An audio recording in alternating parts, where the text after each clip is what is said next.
Assalamu alaikum wa rahmatullah ‘yan uwa, barkanmu da sake haɗuwa a wannan darasi.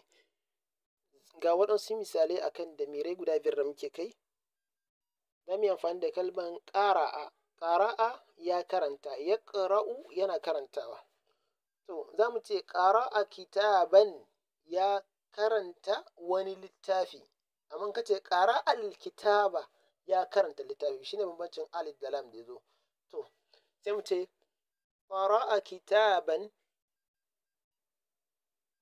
قرأت كتابا، وقرأت كتابا، وقرأت كتابا، وقرأت كتابا. bari mu yi haɗa su da miransu mu ce huwa qara'a kitaban wa hiya qara'at kitaban wa anta qara'ata kitaban wa anti qara'ati kitaban wa ana qara'atu kitaban. Kun ga da ya fito ba wahala insha Allah, haka za ka ringa bibiyan su. Mun gani huwa qara'a kitaban ya karanta wani littafi, hiya qara'at kitaban ta karanta wani littafi, anta qara'ata kitaban kai ka karanta wani littafi, anti qara'ati kitaban ke kin karanta wani littafi, wa ana qara'atu kitaban ni na karanta wani littafi. Ba wahala abun.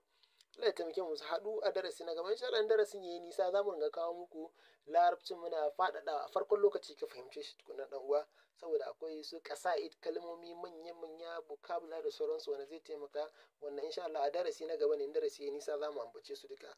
Allah ya taimake mu.